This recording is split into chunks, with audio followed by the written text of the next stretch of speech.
So ladies and gentlemen, without much ado, we'll be introducing Wunmi. I will take you from yesterday. We will try and work with time. Please pop in your questions. Tell us where you're coming from. Take the tidbits, post it, be there. But now the time is all for Wunmi. Wunmi Akinlosotu, also known affectionately as Lady Wunmi, is devoted to leading an intentional life filled with purpose and passion. As the founder of the Blooming Ladies brand, Blooming Ladies Global, and Blooming Ladies Cooperative Ghana, she has established initiatives that cultivate a supportive and empowering community for women. Additionally, she is the CEO of the Blooming Hub, a management and leadership firm. To Wunmi, blooming is synonymous with flourishing, thriving, and attaining full beauty, power, and health. Her mission is to guide her members, clients, and all women in experiencing this abundance in their businesses, personal lives, and spiritual journeys, with a special passion for empowering women. And honestly, Wunmi has been doing this years and years now before, everybody got embroiled in all of this. Wunmi consistently supports female entrepreneurs across diverse cultures and industries. Her impact extends locally and internationally through events, trade shows, seminars, training sessions, coaching, and capacity development programs. Her expertise spans startups, for-profits, non-profits, cooperatives, and corporate organizations. Wunmi Akinlosotu's educational and career journey has spanned the globe, spanning Africa, Europe, the Middle East, and North America. She holds a bachelor's degree in management and accounting, a master's in business administration, a certified coach, and neuro-linguistic programmer. She is a behavioral analyst consultant and John Maxwell leadership trainer. She is also a fellow of the Institute of Leadership and Management. Beyond all this, she is this, she is that. Beyond her professional endeavors, Wunmi presides over the Expat Kingdom Women Network, a faith-based non-profit dedicated to nurturing a community of expatriate women. She is passionate about what she does. I think what I see here are women who, stemming from their own needs, have decided, I will do more for others so that they don't have to go through the journey I went through and they don't have to struggle. So, Wunmi, you're very welcome. I yield the mic to you. Welcome. Okay, thank you very much, Chinwe. And thank you, Noella. I'm laughing because when I saw Chinwe, I was like, okay, this is a reunion party for us, right? Noella and Chinwe, this is Good to far see you. Good to see you, Wunmi. here, way back. And I'm so glad that we are here today because what can we say? We've been on this journey for so long. And I would say thank you, Noella. Do you know, actually, I heard about NLP from you. And I decided to go ahead and do my own certification also. I think I did it in 2013 or 2012, thereabout. So thank you. So you see that you can see the importance of community, the people you have around you. Chinwe also, I remember many years back. Well, we've come a long way. Of course, we lost touch for a long time, and then coming back again and seeing everyone is still doing their stuff, making impact, developing themselves in their own way. I must say that I'm excited, I'm happy, and you ladies you're exceptional, and I'm full of joy right now.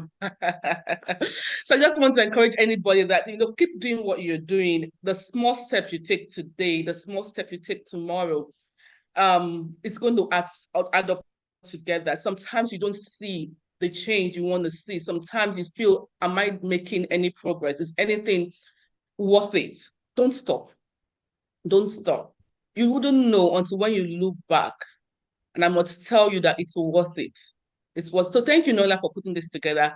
And thank you for all the ladies that spoke yesterday. I couldn't join live. I went back to work. And I'm so excited to be among these wonderful ladies. Okay, let's go on. I was given a topic I like talking about. It's about finding yourself. And as Chinwe said, I've been doing this talking coaching thing for a while now, for a long time, even before I knew what coaching was. You know, what is it? What does it mean to find yourself? So finding yourself, defining who you are and what aligns with your purpose. You know, you hear that. And for me, finding yourself is the quest to find the essence of who you truly are. And then aligning that with your life purpose.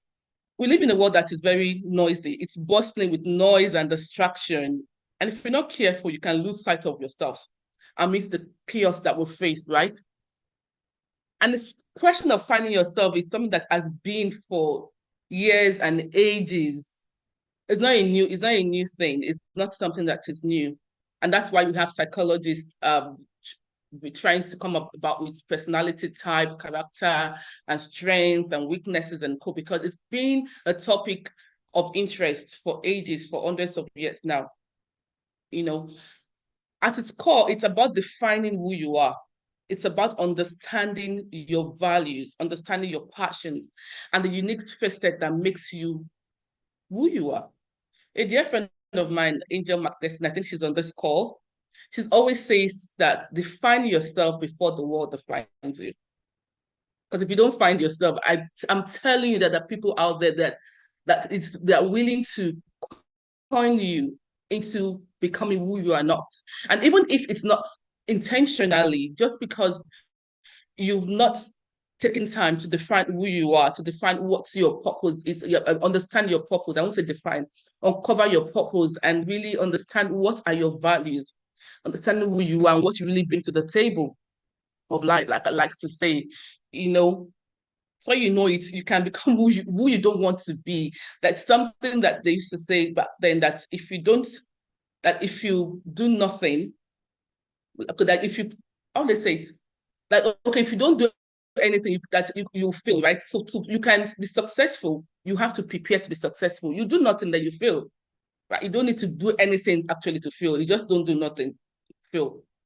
And the thing about the journey to self-discovery is the process of peeling back layers upon layers. I like to tell this story when I talk about self-discovery. I did something when I was very young. I did something mischievous. I had a neighbor that was doing this birthday, and I got him a very small gift. I think the gift should be, I don't know if you can see, something this small. I wrapped it.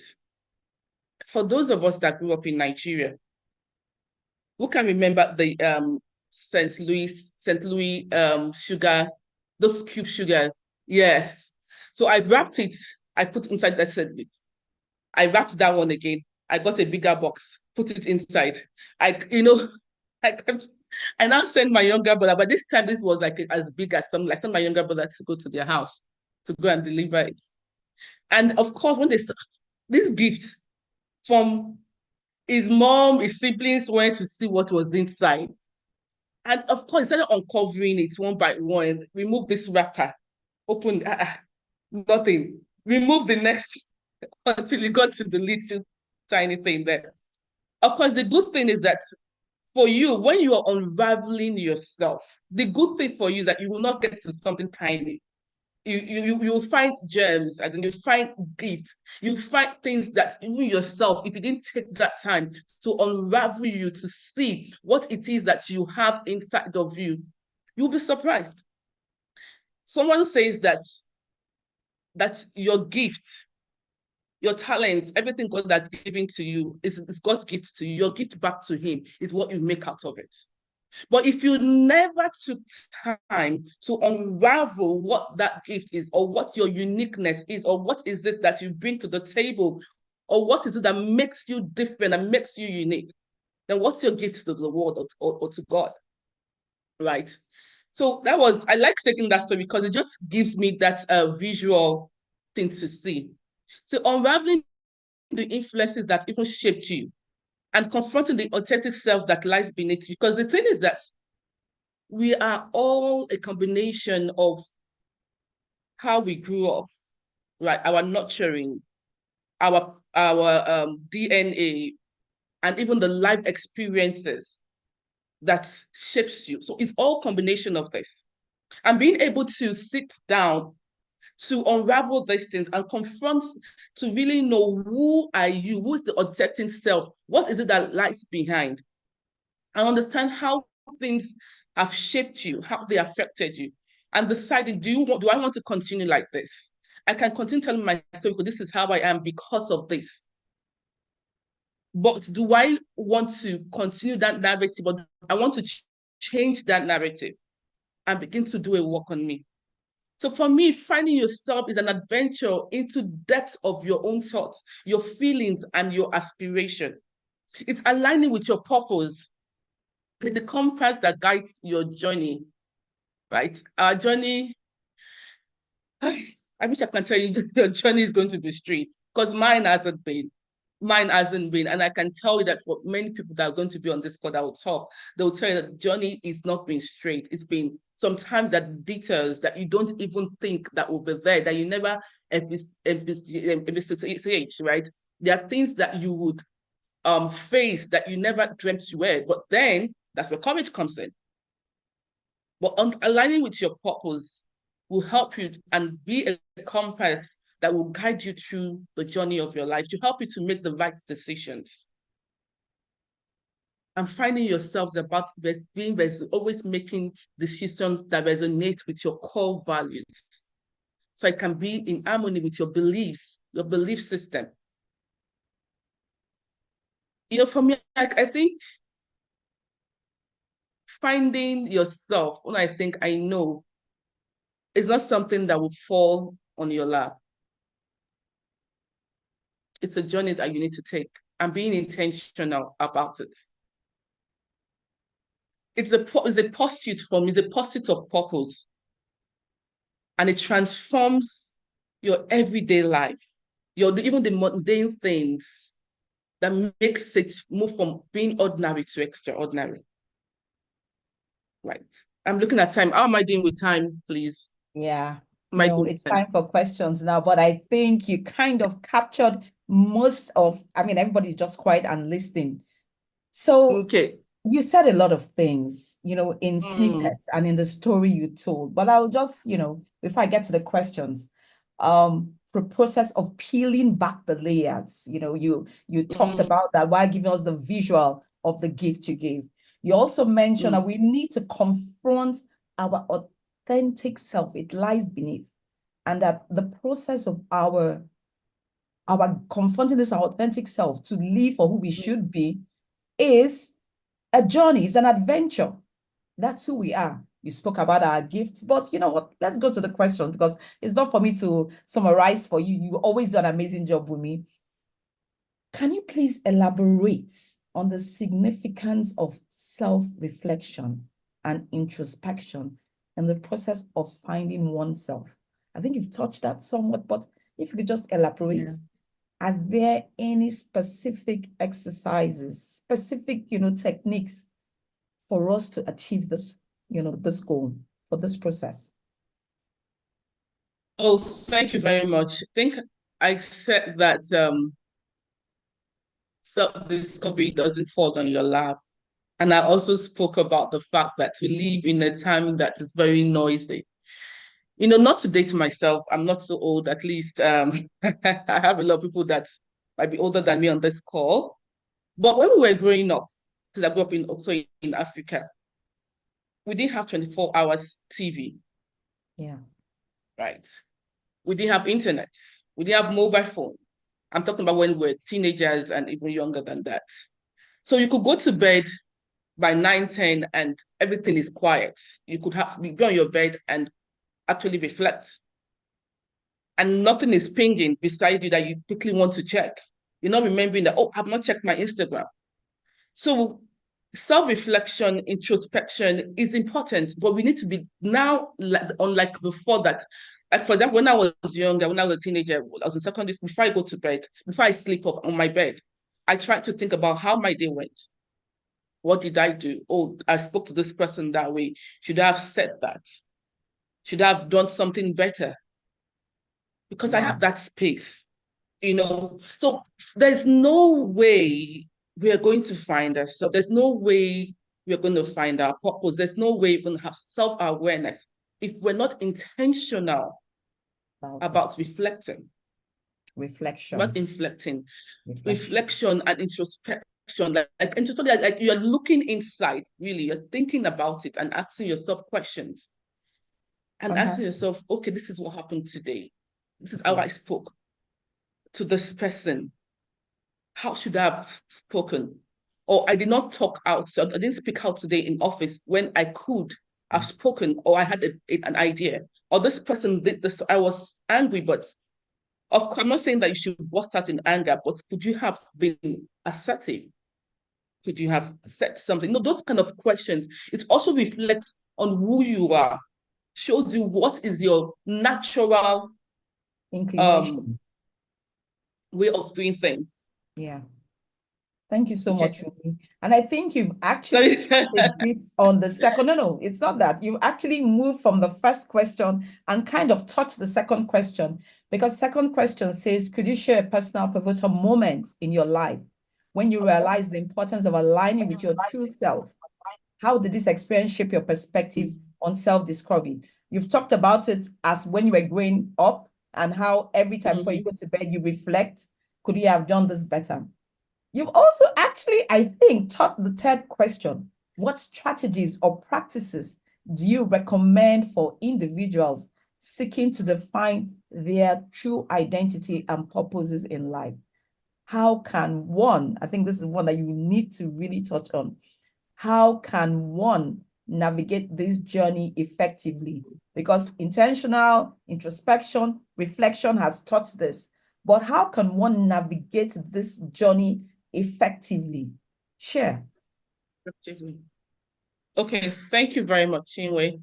Number one, thank God you said journey. So it's not as if we are going to get there suddenly, and we are all on that journey. Nobody is like, oh, I'm there. I'm fully there. I think let me know if you are hearing me. My internet connection is unstable. I can see that here. We can hear you. Okay. It's a journey. Thank you very much. It's a journey. And we need to be, number one, to be patient with ourselves. Right. It's a journey. Number one, I think, is the self-reflection and the self-awareness. What do you need to do to be self-aware? Many people say journaling, but I also know that not everybody likes to journal. I journal, I write, but I don't do it every time. But what I've also known that can help is like journaling, but you're speaking out. I love to take a walk and talk. If I can't write it, I can voice note it out. Right. That's one, so journaling. Number two, like introspection, it's like hindsight. I like to say that there are gems in your story. Right. For you to take time and think back when you were a child, when you were growing up, maybe when you were in school, secondary school, university, when they started working. What are the consistent themes or the things that keeps coming over and over? What are things that you can hold on to and say, yes, this is how I am. This is what has been happening. This is what I enjoyed doing even as a child. And I can see that it keeps repeating itself. It keeps repeating itself.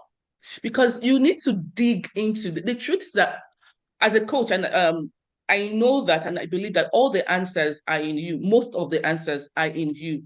If only you ask the right questions and you have the right environment or the right people around you. The environment doesn't have to be physical environment. It can be a space where you are free to ask questions, where you're free to dissect things. So I said what journaling, introspection, like doing hindsight, going back to who you were, taking out gems from your story. Yes, from your story. And then personality tests, personality assessments. Why that helps is because that's different. You might not be able to articulate what those things are. Okay, I'm good at it. When you do personality assessment, it helps to see what your personalities are. You have this, you have MBTI, you have Myers-Briggs, and you have other ones there. Another thing is strength assessment. They are different. What are your strengths? And we want to focus on our strength. What this assessment does is that it's, like I said, it helps you, number one, see what you are not saying, what you could not put words to, what you could not articulate. And sometimes you see things like, wow, I never knew. But when you start looking back, that is true. I can see this. You see your strength and what it does for you. You can now focus on your strength. How can I use this more?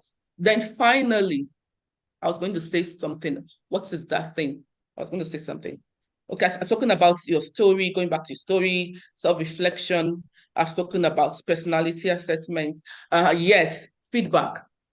Feedback. 360 feedback. Okay. Always do that. And I can assure you, when I do that many times, I'm like, wow, because some people tell me, oh, you are good at this. I'm like, really? And when you have that same thing from, let's say 3, 4, 5 people that are not like family members, somebody says that from this place, another person says that from your workplace, say that from your secondary school days, and that person said that knew you. Okay, it gives like, it makes you see yourself on paper more like. Okay. So those things help you. Thank you you. very much. Thank I you think so my much, time. Wunmi. No worries, no worries. What we want is to learn here. So I hear journal, it's not that easy. I hear take a walk. I hear think back. Who were you as a child? But basically do personality assessments, strength assessments, and then 360 feedback from people around you. The essence of all of these is to, catch into what you're not seeing. It's not all about your assessment, it's about the strengths that you can't even put a name to. And I honestly didn't see the assessment side coming. But there's a key question that has popped into the box, and I know we are behind time. But think about it and see if it's something you can give us a 30-second response to. It's very necessary. So it goes like this. Some people in the bid to be authentic act offensively. Where do we draw the line between authenticity and offensiveness?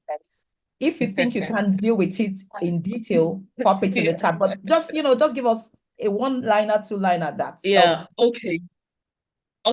Being authentic doesn't mean that you have to be, okay, this is me. No. Because being authentic also is that there's a higher self, there's a higher you. Do you understand? Yeah. For example, now I could be, even when you do a personality assessment, there are weaknesses in your personality assessment, right? You see the weaknesses. And that might be because of your upbringing, your DNA, how you were wired, and also the life experiences. That doesn't make it right. So we have weaknesses. If you are mean, it's a weakness. You work on it. You deal with it. You can be assertive, but not aggressive. Good. So if I'm aggressive naturally, because that is how I'm brought up, that is my personality, I can work on it and decide I will not be that person because I need to be my higher self. So because there is, sorry, 30 seconds. There's so it's like it's a skill, right? So this is you. You can decide to be you on this level and be you on this level. On that level. Good. On that level. So we keep getting, and that's why it's a journey. It's a journey. You can't say this is how you are. No, it's not acceptable. It's not, no. Thank you. Thank you so much. Thank you very much. I like one word that kept popping out of there. Be your higher self. You know what? If there is a take home for us today, it is be your higher self. And honestly, this question has actually linked us to our next speaker. Wunmi, thank you so much for how you have handled this today.